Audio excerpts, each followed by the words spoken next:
అందరికీ నమస్కారం. టుడే రాశి ఫలాలు ఛానల్ కి స్వాగతం. వృశ్చిక రాశి వారికి జరిగే శుభాలేంటో తెలుసుకుందాం. ఈ వీడియోని తప్పకుండా చివరి వరకు చూడండి. ఈ వీడియోని ఇంకా లైక్ చేయకపోతే వెంటనే లైక్ చేయండి. ప్రతిరోజు మీ రాశి ఫలాలు అందరికంటే ముందుగా తెలుసుకోవాలంటే క్రింద కనిపిస్తున్న రెడ్ కలర్ సబ్స్క్రైబ్ బటన్ ని క్లిక్ చేసి ప్రక్కనే ఉన్న బెల్ బటన్ ని యాక్టివ్ చేయండి. అలాగే ఈ వీడియోని తప్పకుండా మీ మిత్రులందరితో షేర్ చేయండి.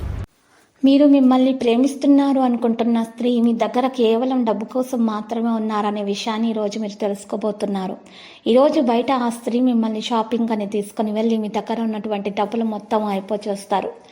జాగ్రత్తగా ఉండండి. ఈరోజు నష్టం కలిగే సూచనలు అయితే ఎక్కువగా కనిపిస్తున్నాయి. స్టాక్ మరియు మ్యూచువల్ ఫండ్లలో మదుపు చేయాలి అని అనుకుంటే వారికి ఈరోజు నష్టం చేకూరుతుంది. జాగ్రత్త. వ్యాపారస్తులు, ట్రేడ్ రంగాల వారికి లాభదాయకమైనటువంటి ముఖాల్లో ఆనందాలనేవి వెలువరుస్తాయి. మీ భాగస్వాములు ఈరోజు ఆసరాగా సహాయకరంగా ఉంటారు. ఈరోజు మతపరమైన ఆధ్యాత్మికత విషయాలకు కూడా కేటాయించగలది. ప్రభుత్వ ఉద్యోగాలలో లక్ష్యాలను సాధించడానికి ఒత్తిడి అనేది అనుభవిస్తారు. కానీ పరిస్థితి ముందుకు సాగడంతో మీరు స్పష్టత మరియు అనుభూతి చెందుతారు. కోర్టు విషయాలలో విజయం సాధించే అవకాశాలు కనిపిస్తున్నాయి.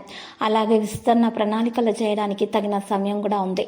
మొదట చిన్న విషయాలను వివరించడానికి ప్రయత్నించండి. పని మరియు కుటుంబంలో అద్భుతమైన సమన్వయం కూడా ఉంటుంది. ఈరోజు ప్రత్యేకంగా మహిళలకు వంటి నొప్పులు, తలనొప్పి, మైగ్రేన్ వంటి నిద్రలేమి వంటి సమస్యలు ఎదురయ్యే అవకాశాలు గ్రహ దోషాలను బట్టి చూసినట్లయితే కనిపిస్తున్నాయి.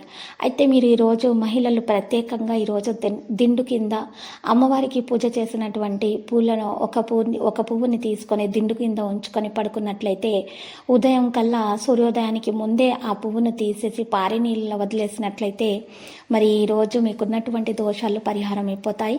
మరియు చెడు కళలు అనేవి కూడా రావు. మీకు నెగిటివిటీ అనేది దరిచేరదు. ఇక మీకు అంతా శుభం కలుగుతుంది. ప్రభుత్వ ఉద్యోగంలో ఉన్నటువంటి వారికి కూడా శుభవార్తను అందుకోవడం జరుగుతుంది. వారు బదిలీల కోసం, ప్రమోషన్ల కోసం చేసేటటువంటి ప్రయత్నాలు కూడా ఫలించే విధంగా ఉంటాయి. మరియు ఈరోజు వ్యాపారస్తులకైతే, చిరు వ్యాపారస్తులైతే లాభదాయకంగా ఉంటుంది. మరి ఈరోజు కొన్ని ముఖ్యమైనటువంటి కార్యాలు చేయాలి అని అనుకునేవారు మనసులో మరి ఆ కార్యాలను ప్రారంభించేటటువంటి ప్రయత్నాలు చేస్తారు. మరియు గృహ నిర్మాణ ప్రయత్నాలు కూడా సఫలమవుతాయి. కొత్త ఇంటి కళ కూడా తొందరగానే నెరవేరే అవకాశాలు కూడా మరి కనిపిస్తున్నాయి. ఈరోజు ముఖ్యంగా చూసినట్లయితే లక్కీ సంఖ్య 10 మరియు లక్కీ కలర్ అయితే బ్లూ. ఇక పరిహారంలో చూసినట్లయితే మనం రామాలయాన్ని దర్శించుట మరియు పూజలు చేయటం వలన మీకు శుభప్రదంగా ఉంటుంది. ప్రతిరోజు ఈ విధంగా రాశి ఫలాలు తెలుసుకోవడానికి వీడియోని తప్పకుండా లైక్ చేయండి. క్రింద కనిపిస్తున్న రెడ్ కలర్ సబ్స్క్రైబ్ బటన్ ని తప్పకుండా క్లిక్ చేయండి. లైక్ మరియు సబ్స్క్రైబ్ చేసిన వారికి ఈ రోజు ఏదో ఒక శుభవార్త వినాలని నేను దేవుణ్ణి ప్రార్థిస్తున్నాను. Thank you for watching this video.